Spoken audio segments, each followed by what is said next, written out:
They told him it was impossible. The top neurologists at Johns Hopkins, the specialists in Zurich. They all said the same thing: Sofia Moretti would never take another step.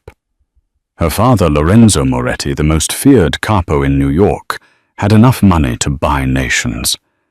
But he couldn't buy a miracle.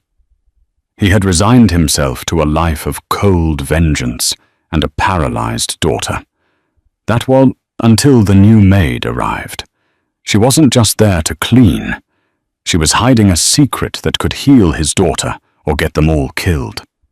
This is the story of how a woman with nothing changed the man who had everything. The iron gates of the estate in Saddle River, New Jersey, didn't just close. They sealed the world out with a heavy hydraulic hiss.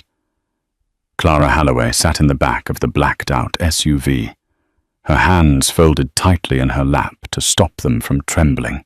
The driver, a man with a neck thick as a tree stump and a scar running through his left eyebrow, hadn't spoken a word since picking her up at the train station. He didn't need to. The Glock 19, visibly printing against his tailored suit jacket, said enough. Clara wasn't Clara Holloway here. On the paperwork provided by the staffing agency, she was Clara Hayes, a woman with a clean background, a GED, and zero connections to the medical world.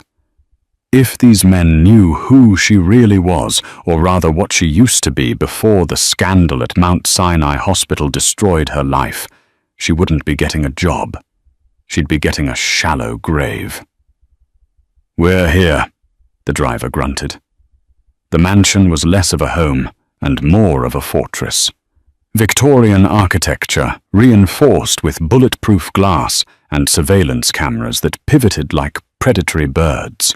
This was the home of Lorenzo Enzo Moretti. The press called him a logistics consultant. The FBI called him the head of the Moretti crime family. Clara was ushered through the service entrance, past a security checkpoint that rivaled the TSA, and into a library that smelled of old leather and stale cigar smoke. "Mr. Moretti will see you now." Lorenzo Moretti was standing by the window, his back to her. He was taller than she expected, wearing a charcoal three-piece suit that cost more than her father's house. When he turned, the air in the room seemed to drop 10 degrees. He was devastatingly handsome in a sharp, brutal way, dark eyes that assessed threats in microseconds, a jawline tense with perpetual aggression. "You're the new help," Enzo said. It wasn't a question. His voice was a low baritone, rough like gravel. "Yes, sir. Clara Hayes." Enzo walked toward her, stopping just inside her personal space. "Let's get the rules straight, Miss Hayes. You clean, you serve meals, you do the laundry, you do not speak to my associates, you do not answer the front door, and most importantly," he paused, his eyes narrowing, "you do not bother my daughter with fairy tales. Sophia is 7 years old. She is paralyzed from the waist down. That is her reality. If I catch you trying to give her hope or suggesting religious miracles, you will be out on the street before you can blink." "Do you understand?" "I understand, sir," Clara said, keeping her voice steady despite the rapid thumping of her heart. "Good. Mrs. Rossi will show you to your quarters." For the first 3 days, Clara was invisible. She scrubbed marble floors until her knees bruised and polished silver, until her reflection looked back at her, distorted and tired. She learned the rhythm of the house. The guards changed shifts at 6 a.m. and 6 p.m. Enzo left at 8 a.m. in an armored Mercedes S-Class and returned at irregular hours, often smelling of gunpowder or bourbon. And Sophia was a ghost. The 7-year-old girl spent her days in the sunroom, strapped into a high-end Permobile power wheelchair. She was beautiful with her father's dark curls and her mother's tragic, wide eyes. But she was withering away. She barely ate. She didn't speak. She just stared at the garden she couldn't walk in. On the fourth day, Clara was dusting the bookshelves in the sunroom, while Sophia sat motionless. The girl's nurse, a severe woman named Nurse Ratched. No Nurse Clien, was on her phone loudly complaining about her boyfriend, completely ignoring the child. "Yeah, I know," Clien said into her phone, turning her back to Sophia. "It's boring as hell. The kid is a vegetable. Just sits there." Clara's grip tightened on her duster. Vegetable. The medical term was offensive, inaccurate, and cruel. Clara watched Sophia. The girl's hand was resting on the armrest of the chair. A butterfly, a monarch, landed on the glass of the window. Sophia's eyes tracked it. As the butterfly fluttered upward, Clara saw it a tiny microscopic twitch in Sophia's right calf muscle. It was faint. To a layperson, it was nothing. But Clara wasn't a layperson. Before she was a maid, she was Dr. Clara Halloway, a rising star in pediatric neurorehabilitation. She had spent 10 years studying the plasticity of the spinal cord. That twitch wasn't a spasm. It was intention. The nerve pathways weren't dead. They were dormant. Clara froze. The doctors had declared it a complete T10 spinal severance, irreversible. But a complete severance didn't twitch in reaction to visual stimuli. This was a misdiagnosis. Or worse, negligence. Nurse Clien hung up the phone and sighed. "All right, Sophia. Time for your meds." She grabbed a bottle of baclofen, a heavy muscle relaxer. "Wait." Clara said the word escaping her mouth before she could stop it. Nurse Clien turned sneering. "Excuse me." The maid speaks. "Should she be taking that much baclofen in the middle of the day?" Clara asked, lowering her head submissively. "It makes her so drowsy she can't eat her lunch." "I don't remember asking for your opinion," Clien snapped. "Stick to the dust bunnies, sweetie. Leave the medicine to the professionals." Clien shoved the pill into Sophia's mouth and forced her to swallow water. Within 20 minutes, the light in Sophia's eyes dimmed, and she slumped in her chair, the twitch gone, the potential buried under chemical sedation. Clara walked out of the room, her blood boiling. They weren't treating her. They were sedating her. Enzo Moretti thought he was protecting his daughter, but he was paying people to keep her in a coma. Clara knew the risks. She knew Enzo had threatened to fire her, or worse, for interfering. But she looked at the security cameras in the hallway and made a choice. She couldn't be a doctor here. But she could be something else. She waited until nightfall. The mansion was quiet, save for the hum of the HVAC system and the occasional crunch of tires on gravel outside as the perimeter guard circled. It was 2 o'clock in the morning. Clara crept out of the servants' quarters. She wasn't wearing her maid uniform. She wore black yoga pants and a fitted t-shirt, remnants of her old life. She moved silently, avoiding the floorboards she had identified as squeaky during her cleaning shifts. She reached Sophia's room. The door was ajar. A nightlight cast a soft pink glow over the room. Sophia was asleep, but restlessly. The heavy blankets were tucked tight around her legs, a psychological cage. Clara approached the bed. She whispered, "Sophia." The girl's eyes snapped open. She didn't scream. She was too used to being handled by strangers. She just looked terrified. "It's okay," Clara whispered, kneeling by the bed. "I'm Clara, the one who cleans the library. I'm not going to hurt you." Sophia stared at her, blinking slowly. "I saw you watching the butterfly today," Clara said softly. "I saw your leg move." Sophia's eyes widened. She shook her head slightly. No. Everyone said she couldn't move. I saw it. Clara insisted, her voice fierce, but hushed. The doctors, they think your legs are asleep forever, but I think they're just waiting for you to wake them up. Clara pulled the blanket back. Sophia's legs were atrophied thin from months of disuse.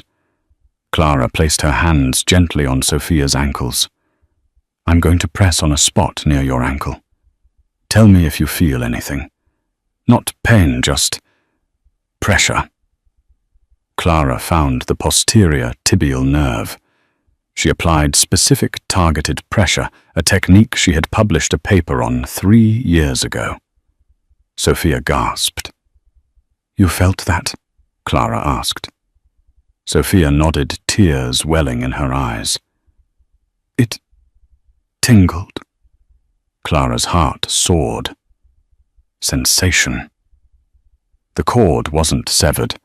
It was likely compressed, or the initial swelling had gone down, and the nerves were trying to reconnect, but the heavy sedation and lack of therapy had caused learned non-use. Listen to me, Sophia, Clara said, leaning in close. We can fix this, but it has to be our secret. Your daddy, he's sad and he's scared. If he knows, he might stop us, because he doesn't want you to get hurt. We have to be ninjas. Can you be a ninja with me? A tiny, fragile smile broke across Sophia's face. It was the first time she had smiled in 6 months. She nodded. Okay, we start now. For the next 2 weeks, Clara lived a double life. By day, she was the submissive maid, keeping her head down, taking verbal abuse from Nurse Clyan and avoiding Enzo's piercing gaze. By night, she was a physical therapist again. She didn't have equipment, so she improvised. She used heavy encyclopedias as weights. She used a silk scarf to help Sophia lift her legs. She massaged the atrophied muscles to stimulate blood flow, flushing out the sedatives that Nurse Clyan pumped into her during the day. The progress was slow, agonizingly so, but it was real. On the 10th night, Sophia moved her right big toe on command. On the 14th night, she could flex her ankle. But the danger was growing. One morning, Enzo didn't leave at 8 a.m. Clara was in the kitchen polishing the copper pots when Enzo stormed in, his phone pressed to his ear. He looked furious.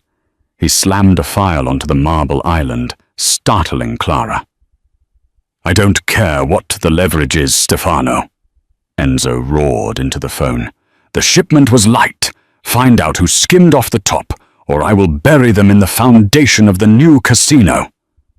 He hung up and threw the phone onto the counter. He looked at Clara, his eyes wild with stress. He rubbed his temples. Coffee, he barked. Black. Yes, sir. Clara moved quickly, pouring a fresh cup from the French press. As she handed it to him, she noticed his hand was shaking. Not from fear. Enzo Moretti feared nothing but from exhaustion. He took a sip and looked at her. Really looked at her. You look tired, Hayes. You not sleeping? Clara froze. I sleep fine, sir. Just, the house is large. Lots to clean. Enzo narrowed his eyes. You've been here 2 weeks. Usually the maids quit by now. Or Clyan fires them. I need the job, sir. Enzo took a step closer. He smelled of sandalwood and danger. My daughter seems different, brighter. She actually ate breakfast today. Clara held her breath. That's good to hear, sir. Is it you? Enzo asked, his voice low. Sir. Are you feeding her sugar? Telling her stories? I warned you. I haven't told her any stories, Mr. Moretti. Maybe she's just Getting better." Enzo laughed, a dry, humorless sound. "She doesn't get better. That's the point." He finished the coffee and slammed the mug down. "Keep the house clean. Stay out of the way. I have a meeting here tonight. The underbosses are coming. Stay in your room after 8 p.m. If I see you wandering the halls, I'll assume you're a spy." "Yes, sir." That night, the house was swarming with men. SUVs lined the driveway. The air was thick with cigar smoke and tension. Clara stayed in her room, as ordered, but her mind was on Sophia. Tonight was a breakthrough night. They were going to try standing for the first time. She checked her watch. 11 p.m. The meeting should be over. The house was quiet. Clara opened her door and slipped into the hallway. She moved toward the staircase. Below in the foyer, the lights were dim. She thought everyone had left. She reached Sophia's room and slipped inside. Sophia was awake, eyes shining in the dark. "Ready," Sophia whispered. "Ready." Clara helped Sophia sit up. She slid Sophia's feet to the floor. "Okay, hold my hands. On 3. 1, 2, 3. Sophia strained. Her little legs shook violently. Sweat popped out on her forehead. Clara took 80% of the weight, then 70%. "Push, Sophia! Push through the heels!" Clara whispered urgently. Sophia gritted her teeth. She stood. Her knees were locked, shaking, but she was upright. I'm doing it. Sophia squeaked. "You are. You're amazing." Suddenly, the door handle turned. Clara gasped and shoved Sophia back onto the bed, throwing the covers over her just as the door swung open. The hallway light flooded the room. A silhouette stood in the doorway. It wasn't a nurse. It wasn't a guard. It was Enzo, and he was holding a gun. "Get away from my daughter," he snarled, raising the weapon. Clara threw her hands up, placing her body between the gun and the child. "Mr. Moretti, please, it's not what you think." "I told you," Enzo said, his voice shaking with rage. He stepped into the room. The silencer pointed directly at Clara's chest. "I told you what happens to people who disobey me. Who sent you the Russos?" "The FBI. No one, I'm helping her." "Liar," Enzo cocked the hammer. "You're hurting her. You're disturbing her peace." "Daddy, no!" Sophia screamed. Enzo's eyes flicked to the bed. "Sophia, close your eyes." "No, Daddy, look." Sophia threw the covers off. Before Clara could stop her, Sophia swung her legs over the side of the bed. "Sophia, don't," Clara cried. She wasn't strong enough yet to do it alone. But adrenaline is a powerful drug. Sophia planted her feet on the hardwood floor. She grabbed the nightstand for balance. Her legs wobbled, knees knocking together. Enzo froze. The gun lowered slightly, his mouth parting in shock. Sophia gritted her teeth, looked her father in the eye, and pushed. She rose. She stood there unsupported for 3 seconds, swaying like a sapling in a storm. I can walk, Daddy," she whispered. Then her knees buckled.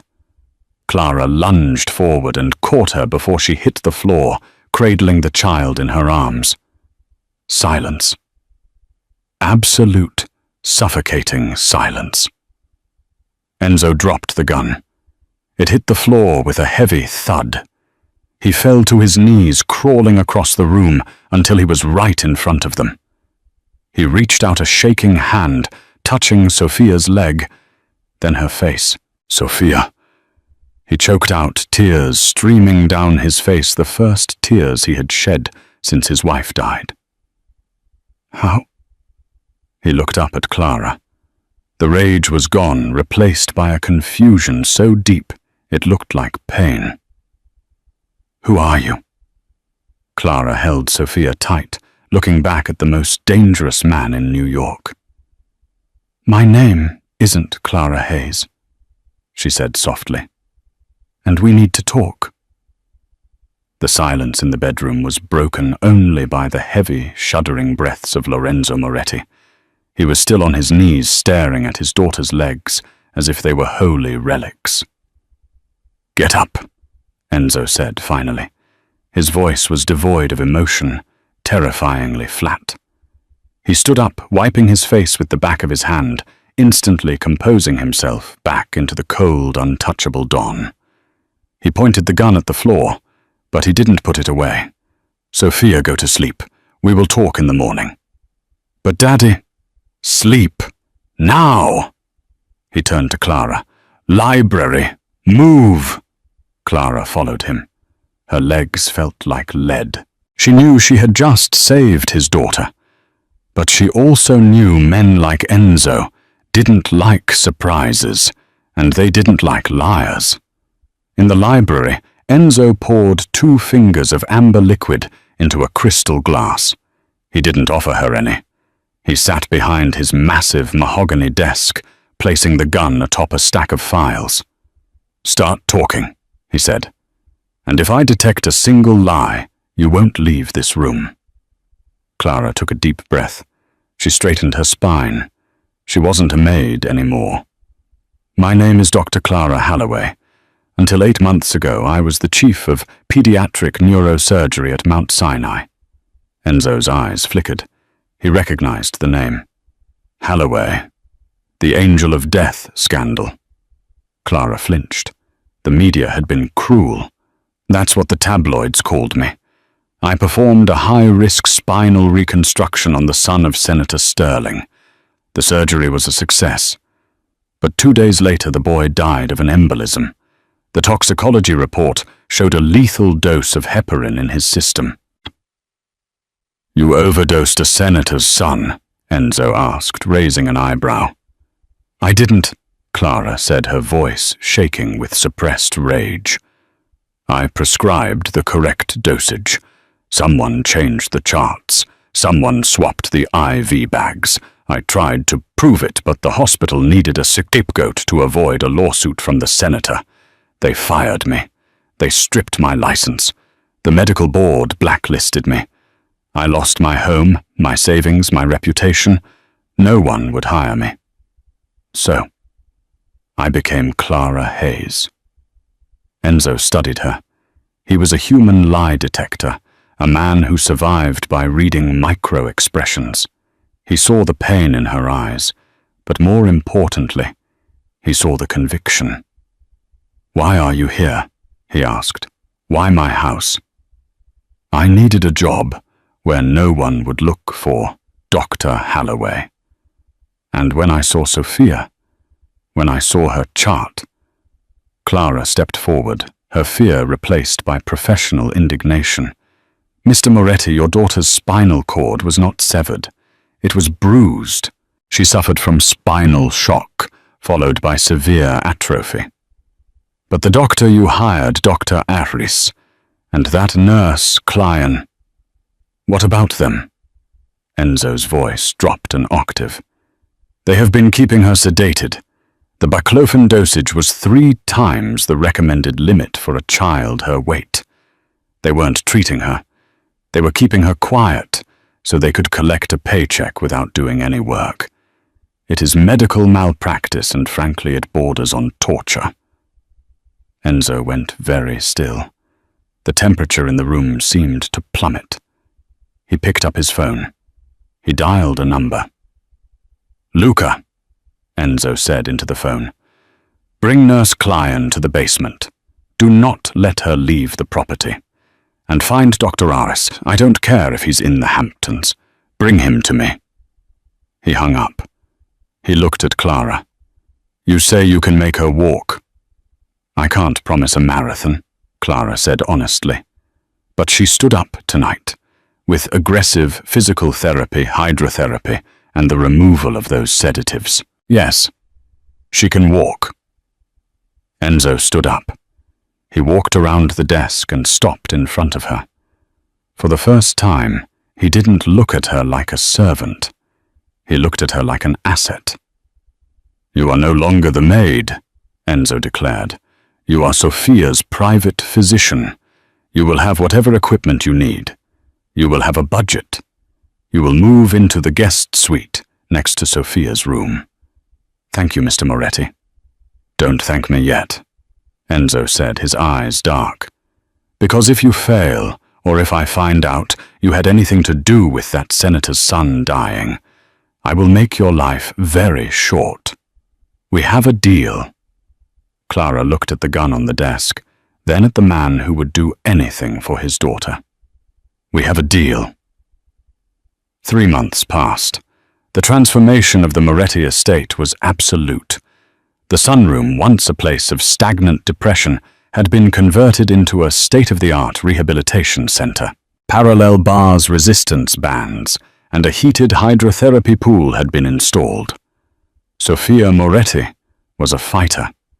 Freed from the chemical fog of the sedatives, her personality exploded. She was sassy, brilliant, and stubborn, just like her father.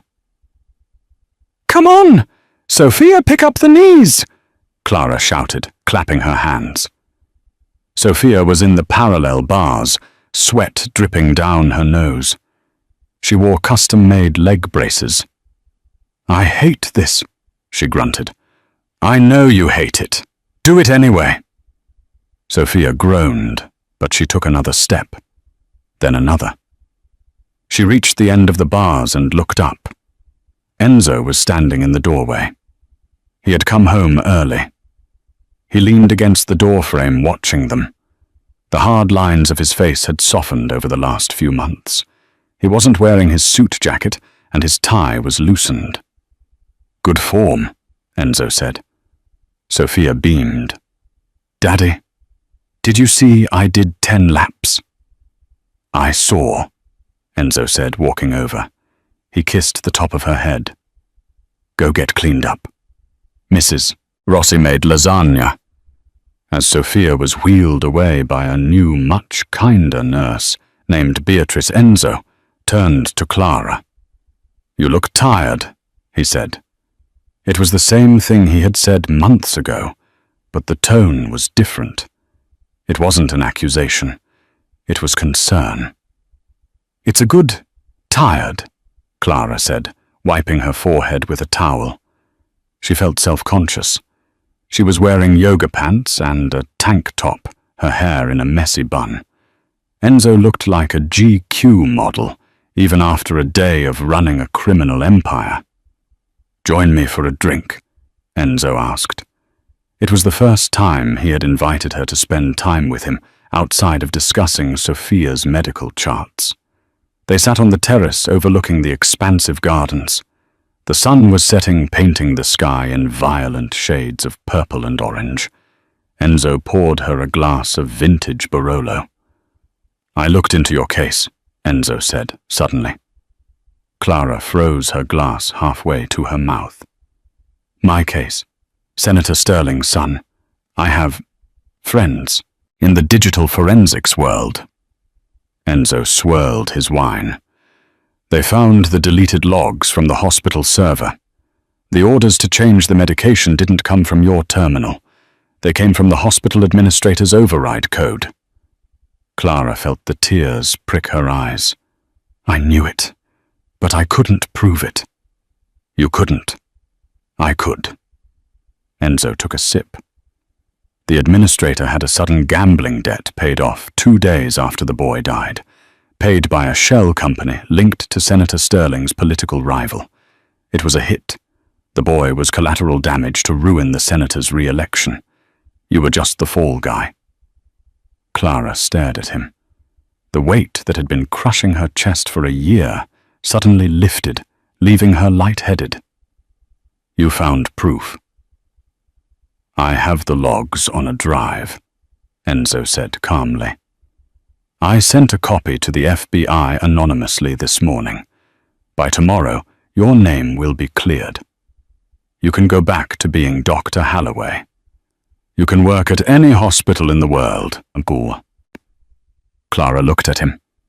This man, a criminal, a killer, had done more for her justice in 3 months than the legal system had done in a year.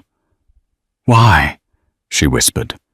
Enzo looked at her, his dark eyes locked onto hers. The air between them crackled with an unspoken tension that had been building for weeks. Because you gave me my daughter back, and the Morettis always pay their debts. He leaned in closer. Clara's heart hammered against her ribs. He was close enough that she could smell the expensive scotch and the danger radiating off him. So, Enzo said, his voice low, now that you're free, will you leave? Clara looked at his lips, then his eyes. She thought of the sterile white halls of Mount Sinai. She thought of the lonely apartment she used to live in. Then she thought of Sophia's laugh and the way Enzo looked at her right now. I haven't finished the job, Clara whispered. She's not walking unassisted yet. Enzo smiled. It was a genuine, devastating smile. He reached out and tucked a loose strand of hair behind her ear. His fingers lingered on her jaw. Good. He leaned in. Clara didn't pull away.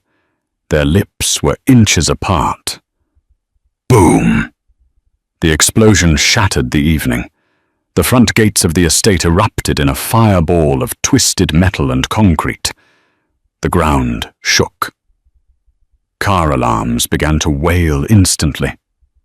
Enzo was moving before Clara even registered the sound. He tackled her, throwing them both to the stone floor of the terrace, shielding her body with his. Stay down, he roared. Gunfire erupted from the tree line surrounding the estate. Automatic weapons. Enzo pulled his handgun from his waistband. He was never without it. He crawled toward the edge of the terrace, firing blindly into the darkness to provide cover. Sophia! Clara screamed, scrambling to get up. She's in the house! Stay here, Enzo commanded. No. Clara scrambled to her feet, adrenaline flooding her system. She ran toward the French doors, leading back into the house. The hallway was chaos. The security team was engaging targets outside. Glass was shattering everywhere. Clara sprinted toward the dining room. She found Sophia on the floor, her wheelchair tipped over. Nurse Beatrice was cowering under the table. Sophia! Clara slid across the floor, grabbing the girl. Clara, I'm scared. I've got you. Clara scooped the child up. She wasn't strong enough to run fast with a 7-year-old, but she had to try. Suddenly, the back door of the kitchen was kicked in. 2 men in black tactical gear stormed in. They weren't police. They wore masks with a silver viper emblem stitched on the neck. The Valentis, the rival family. One of the men spotted Clara. He raised his rifle. Don't shoot the girl, the other shouted. The boss wants her alive. She's the leverage. The man marched forward, grabbing Clara by the hair. She screamed, lashing out, clawing at his face. She managed to rip his mask slightly, revealing a scar on his chin. Let her go. Enzo appeared in the doorway of the kitchen, his suit covered in dust, his gun raised. But he was too late. The second gunman had a pistol pressed to Sophia's head. Drop it, Moretti, the gunman shouted. Drop it, or the miracle child dies. Enzo froze. His eyes were wide, filled with a terror Clara had never seen. Slowly, he lowered his gun. He placed it on the floor. Let them go, Enzo said, his voice shaking. Take me. I'm the one you want. The gunman laughed. No, Enzo. You took our shipment. You humiliated the Valentis. We don't want you dead. We want you to suffer. The man holding Clara pistol-whipped her. The world exploded in white light, and she crumpled to the floor, semi-conscious. Through her blurring vision, she saw them dragging Sophia away. She heard Sophia screaming, "Daddy, Clara! No!" Enzo lunged forward, but the gunman shot him. Enzo fell back, clutching his shoulder blood, spurting through his fingers. The men dragged Sophia out the back door into the night. Clara lay on the cold tiles, her vision fading to black. The last thing she saw was Enzo, the invincible Mafia Don, crawling across the floor toward the door, leaving a trail of blood, reaching out for the daughter he had just lost again. The silence that followed the raid was heavier than the gunfire. The kitchen looked like a slaughterhouse, shattered porcelain bullet holes in the custom cabinetry, and blood, too much blood, smearing the pristine white marble. Clara gasped, pulling herself up from the cold floor. Her head throbbed where the pistol had struck her, a warm trickle of blood running down her temple. "Enzo," she croaked. Enzo Moretti was propped up against the refrigerator, his face the color of ash. His left hand was clamped tight over his right shoulder, blood seeping through his fingers in a steady, dark rhythm. "Go!" Enzo wheezed, his teeth gritted in agony. Call the capos. Tell them. Code red." Clara didn't call anyone. She scrambled over to him, her medical training overriding her terror. She peeled his hand away. The bullet had passed through the deltoid, missing the bone, but nicking the artery. It was a through and through, but he was losing blood fast. "We need an ambulance," Clara said, pressing her palm against the wound. "No hospitals," Enzo snarled, grabbing her wrist with surprising strength. "Police. Questions. Child Services takes Sophia. No. You'll bleed out. Then fix it." Enzo stared at her, his eyes burning with a feverish intensity. "You're a surgeon. Fix me, then we get her back." Clara looked at the wound, then at the man. He was right. If they went public, the Valentis would kill Sophia to eliminate the witness. They were on their own. "I need your med kit from the gym," Clara ordered, her voice hardening. "And vodka. And a sewing kit." 10 minutes later, Enzo Moretti lay on his own kitchen island, while Clara Holloway performed field surgery without anesthesia. She poured the high-proof vodka over the wound to sterilize it. Enzo didn't scream. He just bit down on a leather belt until his jaw popped. Clara's hands, usually steady for delicate spinal work, were slick with sweat. She used a pair of sterilized tweezers to remove debris, then threaded a needle. "Talk to me," Clara said, piercing his skin. "Keep yourself conscious." Enzo hissed through his teeth. The alarm didn't go off. The perimeter sensors were dead. "What does that mean?" Clara tied off the first suture. "It means someone turned them off. Someone inside." "Who has access?" "Only 3 people. Me, you." Enzo's eyes fluttered, then focused. "And Luca." Clara froze. Luca, the head of security. The man who had driven her to the house on her first day. The man who had smiled at Sophia just yesterday. "Luca was guarding the back gate," Clara whispered. "That's where they came in." "He sold us," Enzo spat. 10 years. He sold my daughter for cash." Clara finished the last stitch. She bandaged the wound tightly with compression tape. "You've lost a liter of blood. You need fluids. You can't fight." Enzo sat up, swaying dangerously. He grabbed the counter to steady himself. "I don't need blood. I need a gun." He stumbled toward the hidden panel in the pantry, punching in a code. The wall slid open to reveal an armory that would make a SWAT team jealous. Enzo grabbed a fresh shirt, wincing as he pulled it over his bandages, then strapped on a tactical vest. He loaded a Sig Sauer P226 and handed a smaller Glock 43 to Clara. "Do you know how to use this?" Clara looked at the heavy metal object. "I heal people. I don't shoot them. Tonight you might have to do both." Enzo checked the slide. "Luca has a tracker in his car. Standard protocol for my lieutenants." I just pulled the log. "He's at the desolate shipping yards in Newark. Section 4. "That's Valenti territory," Clara said. "Yes, it's where they kill people, where no one can hear the screams." Enzo walked toward the garage. He looked back at her. "Stay here, Clara. Lock the doors." Clara grabbed the Glock and followed him. "She's my patient, and you can barely walk straight. You drive, I'll keep you awake."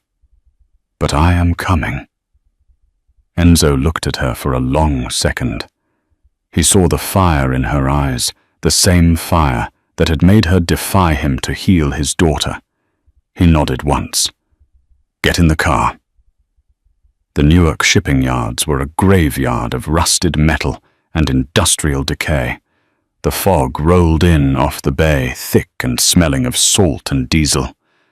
Enzo parked the black SUV a half-mile away under the shadow of a crane. The loss of blood was catching up to him. His skin was clammy, and his movements were a fraction of a second too slow. "Here," Clara whispered, handing him 2 ibuprofen and a bottle of water. "It's not much, but it will help the fever." Enzo swallowed them dry. There, the warehouse with the yellow light. They moved through the shadows, avoiding the floodlights. Clara's heart hammered against her ribs like a trapped bird. She was a doctor from the Upper East Side. She shouldn't be creeping through a Mafia kill zone with a gun in her pocket. But every time she wanted to turn back, she remembered Sophia's terrified scream. They reached the side door of the warehouse. Enzo bypassed the electronic lock with a decoder device he pulled from his vest. The lock clicked green. They slipped inside. The warehouse was cavernous, stacked high with shipping crates. In the center, under a ring of harsh halogen lights, was a clearing. There, tied to a wooden chair, was Sophia. She was crying silently, her head bowed. Standing over her was Marco Valenti, the head of the rival family. He was a small, rat-faced man in an expensive suit. Next to him stood Luca the traitor, looking nervous. "Stop crying," Valenti shouted, slapping the back of Sophia's head. Clara lunged forward, but Enzo's arm shot out, pinning her to the wall. "Wait," he mouthed. "When is he coming?" Valenti asked Luca. "You said he'd come for the girl." "He's bleeding out, boss," Luca said, checking his watch. "I saw the hit. Shoulder shot, arterial spray. He's probably dead in his kitchen by now." "If he's dead, the girl is useless," Valenti sneered. "We kill her, send the body to the commission and claim the Moretti territory." "No," Sophia sobbed. "My daddy isn't dead. He's going to get you." "Your daddy is worm food, little girl." Valenti pulled a revolver from his jacket. He pointed it at Sophia. Enzo didn't wait. He stepped out from behind the crates 20 yards away. His aim was steady, despite the blood loss. "Valenti!" Enzo roared. Marco Valenti spun around. Bang! Bang! Enzo fired 2 shots. One took a guard on the catwalk down. The other shattered the light fixture above Valenti, plunging the center of the room into semi-darkness. "Kill him!" Valenti screamed, diving behind a crate. Chaos erupted. Bullets tore through the air, chipping the concrete floor. "Clara, get to Sophia!" Enzo shouted, laying down suppression fire. "I'll draw them off." Enzo broke cover, running to the left, firing his Sig Sauer with deadly precision. He was a force of nature, running on pure adrenaline and rage. He took a bullet to the tactical vest, grunted, but kept moving, drawing the 3 remaining guards away from the center. Clara sprinted toward Sophia. "Clara!" Sophia shrieked. Clara reached to the chair. She holstered her gun and frantically worked on the ropes. "I've got you, baby. I've got you." "Look out!" Sophia screamed. Clara turned. Luca was there. The traitorous bodyguard lunged at Clara, tackling her to the concrete. He was twice her size. He pinned her down, his hands closing around her throat. "You should have stayed cleaning toilets, Doc," Luca snarled, squeezing. Clara clawed at his face, gasping for air. Black spots danced in her vision. She couldn't breathe. She reached for her belt, but the gun had skittered away. "Clara!" Sophia cried, struggling against her loosened ropes. Clara's hand scrabbled on the floor. Her fingers brushed against something sharp, a shard of the shattered light bulb. She gripped it. With her last ounce of strength, she swung her arm in a tight arc and drove the glass shard into the side of Luca's neck. Luca gasped, his eyes bulging. He let go of her throat, clutching his neck as blood spurted between his fingers. He collapsed sideways, gurgling. Clara rolled over, coughing violently, inhaling sweet, dusty air. She scrambled up, grabbed a knife from Luca's belt, and slashed Sophia's ropes. "Run!" Clara rasped, grabbing Sophia's hand. "Run to the exit, not without Daddy." Across the warehouse, the gunfire had stopped. Clara froze. "Enzo." Silence. Then a laugh. It was Valenti. "Come out, Dr. Hayes," Valenti shouted. "Or should I say Dr. Halloway? I did my research, too."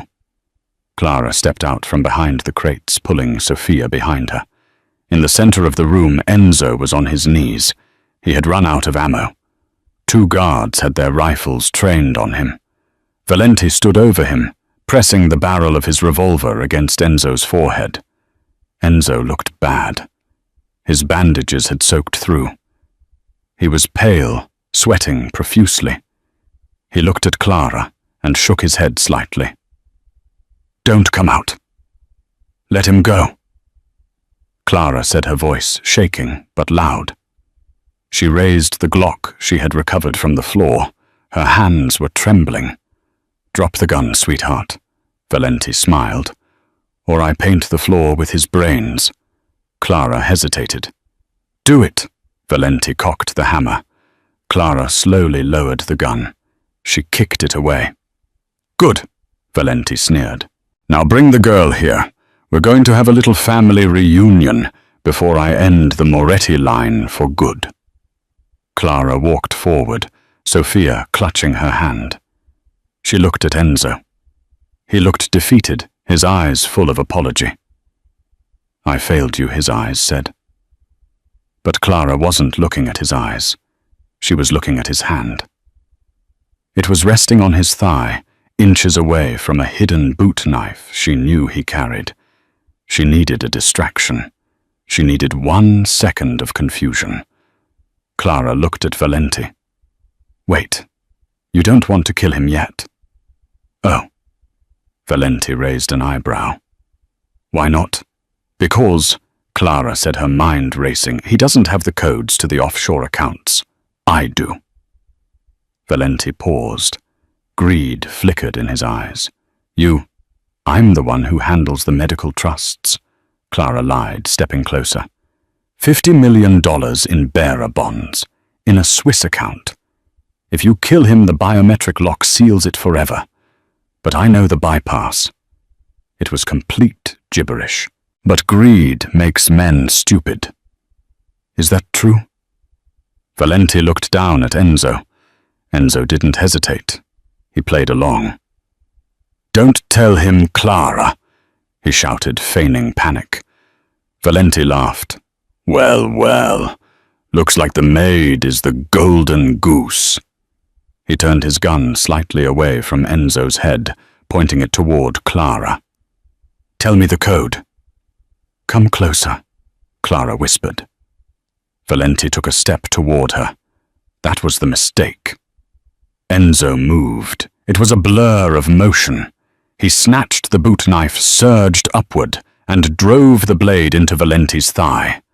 Valenti screamed, the gun firing wildly into the ceiling. Enzo tackled him. They rolled on the floor. The other two guards raised their rifles, but they couldn't shoot without hitting their boss. "Sofia, get down!" Clara screamed, diving for the discarded Glock. She grabbed it. She rolled onto her back. She aimed at the guard on the left. She remembered her anatomy classes: thoracic cavity, center mass. She pulled the trigger. The gun kicked hard. The guard dropped. The second guard swung his rifle toward her. Bang! A shot rang out from the floor. Enzo, entangled with Valenti, had managed to wrestle the revolver free. He shot the second guard in the chest. Valenti, bleeding and desperate, scrambled backward, trying to reach a dropped knife. Enzo stood up. He swayed, blood dripping from his shoulder, but he stood tall. He looked like the angel of death. He walked over to Valenti. "Please," Valenti begged, holding up a hand. "Enzo, we can make a deal. Half my territory." "You touched my daughter," Enzo said softly. "Enzo, wait. There are no deals for child killers." Enzo raised the revolver and fired once. Silence returned to the warehouse, absolute and final. Enzo dropped the gun. He turned toward Clara and Sofia. He took one step, reached out his hand, and then his eyes rolled back. He collapsed face forward onto the concrete. "Daddy!" Sofia screamed. Clara was there in a second, turning him over. He wasn't breathing. His pulse was thready, almost non-existent. The exertion had torn his artery completely open. "No, no, no," Clara sobbed, ripping her shirt to make a compress. "Enzo, stay with me. You don't get to die now, not after all this," she began. CPR. 1, 2, 3, 4. "Come on!" she screamed, pounding on his chest. Sofia knelt beside her, holding her father's hand, tears streaming down her face. "Daddy, please wake up. I can walk, Daddy, I can walk. Please watch me walk." Clara pumped his chest. "Come on, Enzo." But he didn't move. The helicopter ride was a blur of noise and flashing lights. Clara wasn't just a passenger, she was the lifeline. While the flight medic worked the defibrillator, Clara was clamping the artery with her bare hands, screaming orders over the roar of the rotors. "Push 2 milligrams of epinephrine. Do not let him flatline again." They touched down on the helipad of New York Presbyterian. A trauma team was waiting, swarming the stretcher like white ants. "Who is the patient?" the trauma surgeon shouted as they ran toward the OR doors. "Lorenzo Moretti. Gunshot wound to the right deltoid, severed axillary artery, massive hemorrhagic shock. He's been down for 12 minutes. Clara rattled off the stats with the precision of a machine. Though her hands were shaking so hard, she could barely let go of the gurney. "We got it from here, doctor," the surgeon said, recognizing the authority in her voice, even through her torn, blood-stained clothes. The doors swung shut, sealing Enzo away. Clara stood there in the sterile hallway, looking at her hands. They were covered in his blood. "Clara." A small voice broke through the haze. Sofia was sitting in a wheelchair by the nurse's station, wrapped in a foil shock blanket. She looked tiny and broken. Clara walked over and collapsed to her knees, hugging the girl. They didn't speak. They just held on to each other, the only two people in the world who understood the cost of this night. The next 48 hours were an agonizing purgatory. The hospital wing was locked down. The remaining Moretti soldiers patrolled the corridors, suits grim hands near their waistbands. But they let Clara pass. She was no longer the help. She was the savior.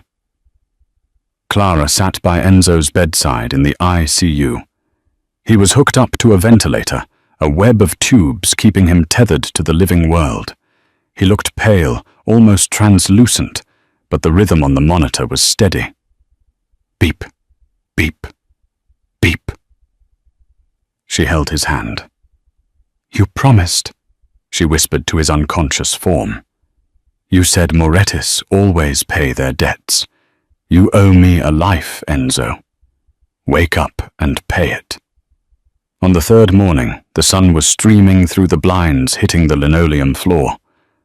Clara had fallen asleep in the uncomfortable plastic chair, her head resting on the bed rail. She felt a hand brush her hair. Clara bolted upright. Enzo was awake. His eyes were heavy, drugged, but open.